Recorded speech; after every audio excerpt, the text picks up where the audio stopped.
favorite horror movies or horror TV shows. The light keeps glitching. It is not a ghost, don't worry. Yeah, you might hear background noise. My roommate is building his bed right now. So I'll try and put this in categories. Most of these you can watch them on Netflix. Canadian Netflix, I do know. And US Netflix, I think so too. Sorry. I hear the weirdest things sometimes. First category is just movies. Actual horror movies that I enjoy watching on the weekly or monthly basis. First, The Shining. If you haven't watched it, it's a big classic. Suspenseful, kind of, it's weird. Don't expect blood, but it's more on the mental side of it, psychological side of it. Everyone knows the little boy on his tricycle and the two girls just stood in the middle of the corridor. If I have a picture, I'll pop it here. Everyone knows that. It's from that movie, so if you haven't watched it, please do. It's really good. Next one, Blair Witch, but don't try and watch the original Blair Witch, not the more recent movie, because the original is really good. The new one's not that good, like at all. Like, you'll be disappointed. That's the word. Happy Death Day. I do know I didn't watch it. I never really watched it, but I know it's like a favorite of most people. So I'm putting it in here. I'm putting it in here. My god. I'd still consider it a horror movie, but more on the comedic side of it. Comedic movies of like horror movies. There's the new Adam Sandler movie called Hubie Halloween. I watched it recently. It is super good. Like, if you don't want something spooky for Halloween, watch the Hubie Halloween one. It's super funny. The Babysitter, most people know it. There's 2 movies. I watched the second one recently. It's really funny, but watch the first one before the second one, because if you watch the second one and you haven't watched the first one, there's a lot of puns you won't understand. Blumhouse Truth or Dare. It's funny, it's suspenseful, and it's still like horrifying a bit. Like, there's some weird scenes in there.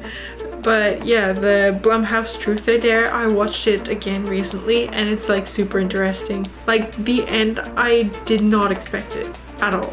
I did not expect the end. Interesting movie.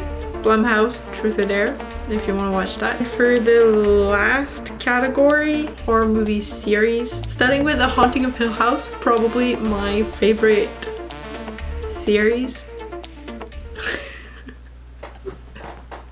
How many times am I gonna say the word series? It's super interesting. It's not horror movie in the sense that first it's not about Halloween, and it's more horror in the sense that it's uncomfortable, but in a way that it's suspenseful.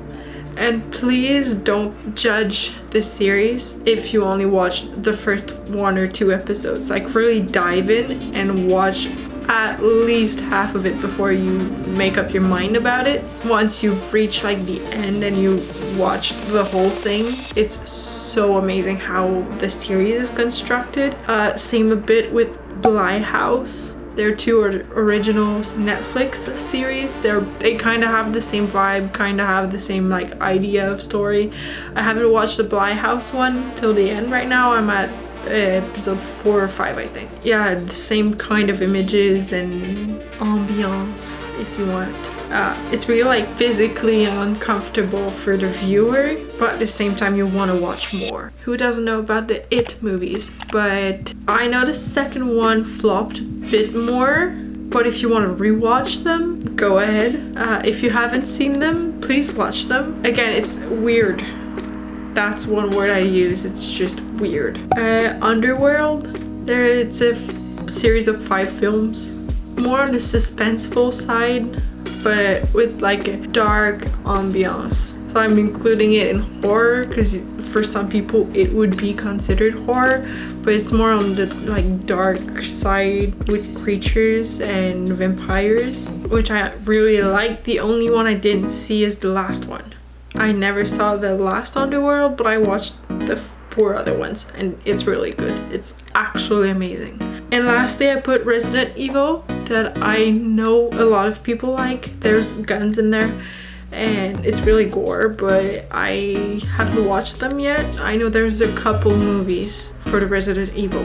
I can't really tell you from my own experience watching the Resident Evil series. I know there's a lot of people that like them, and I've been recommended to watch them for at least half a year by different people. Most of them, including the series, are, if not 1 hour, they're 2 hours plus.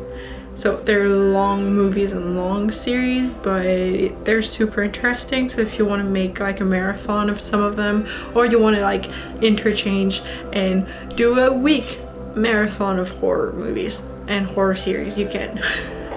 I mean, we're in quarantine. If you're not in school, or you don't work, or you're not like working crazy busy right now, you got time.